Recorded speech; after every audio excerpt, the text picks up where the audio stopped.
The RSPB's annual Big Garden Birdwatch is the largest citizen science event in the world. I first took part in 2010 and I've been doing it most years since. Let's see how I got on this year, shall we?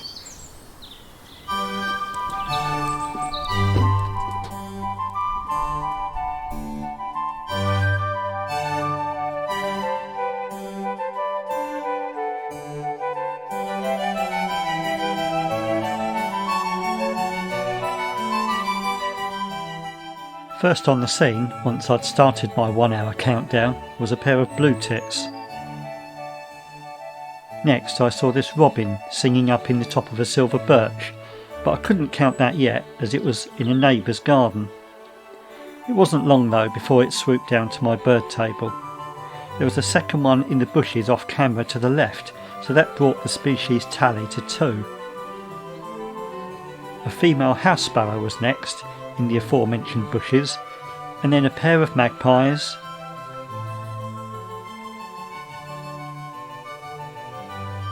and then a wood pigeon.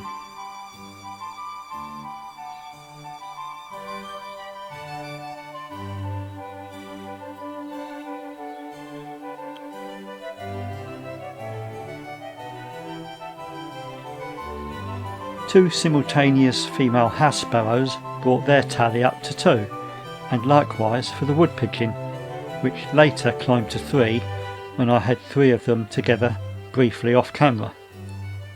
The appearance of a male house sparrow increased the tally for house sparrow by 1, but the appearance of this robin on its own made no difference to the robin tally.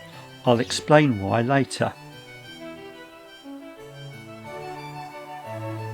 Darn it, just missed it. There was a wren on the fence just now. In case you're wondering, it's dried mealworms that the magpies have come down for.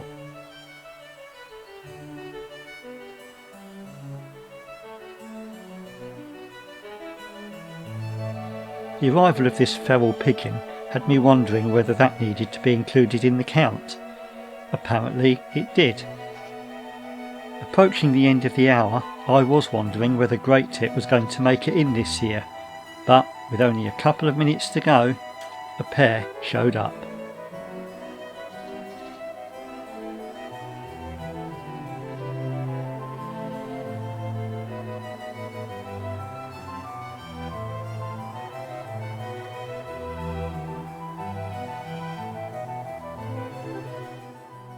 With the hour complete and the final column added, my tally sheet looked like this. You'll see that for the house sparrow I did keep tally separately for male and female. You may be wondering why. Well, it's important when doing your big garden birdwatch for the RSPB that you only count the maximum number of each species that you see during the hour. For most species, that means that you would only count the maximum number that you see at once. Otherwise, you might be counting the same individual more than once during the hour, which would be statistically incorrect.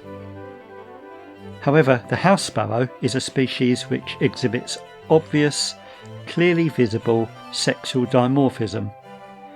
In other words, you can clearly tell the female from the male by sight. Here's a female, and here's a male. So you could, for example, see a female house sparrow on its own, and then later on in the hour see a male on its own. You might not have seen them together, but you can be sure that they are not the same individual, so that would legitimately count as 2. The final score for the species, which is all the RSPB want, being the sum of the tallies for male and female. The same would have been true for blackbirds if I'd seen any, but I didn't this year. All of the other species I saw this year were sexually monomorphic. Realising that this was the 10th time I'd kept my own record of my results, and being as I'm something of a geek, I thought it would be interesting to see how my figures compared over the years. So I reached for my favourite piece of free open source spreadsheet software, LibreOffice Calc and knocked up a spreadsheet. I realised afterwards that I'd omitted feral pigeon, but then decided I wasn't too bothered, seeing as they had only turned up this year and that they were probably only escapes from someone's racing pigeon flock anyway. Also, although I first did the count in 2010, there are 3 years since then when I either didn't do it or just plain forgot to keep a permanent record of my figures. Having entered my figures into the spreadsheet, I then proceeded to have a play around creating various charts, but just using the years for which I had data.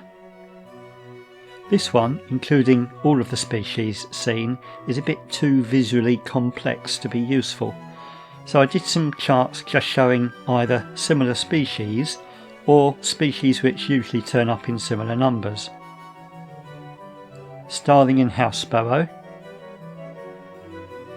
robin, dunnock and blackbird, blue tit and great tit, collared dove and wood pigeon. The next couple of charts are perhaps a bit more interesting and useful, with this one showing the average number for each species over the 10 counts, with starling being top, house sparrow a close second, and everything else being some way behind. This chart, on the other hand, shows the consistency of occurrence of each species. In other words, how many occasions on which each species turned up. And here we see that house sparrow, robin and wood pigeon lead the field on 10, blue tit on 9, having only been absent on 1 occasion, then starling and magpie absent on 2 occasions. I was not surprised that starling was absent this year, as they've been noticeably few and far between this winter in and around my garden, so it'll be interesting to see whether that changes as we go through the year. Well, I think that's quite enough geekery for one video. Thanks for watching. I'd be fascinated to know how you got on with your RSPB garden bird watch this year, if you did it, and also how this year's results compare to previous years for you. You can let me know in the comments below, or you can let me know via the Naturally Curious UK Facebook page, or even via the contact form on the website naturallycuriousuk.me.uk. I've had to come inside to do this closing piece to camera because it's blowing a hoolie out there this afternoon, so much so that it's even blown the bird table over, but I'm going to leave it down until the wind's dropped and then I'll pick it back up. Right, you stay safe, stay sane, stay curious, keep enjoying the wonders of nature where you are, and I'll leave you with a couple of magpies. Cheers now, bye.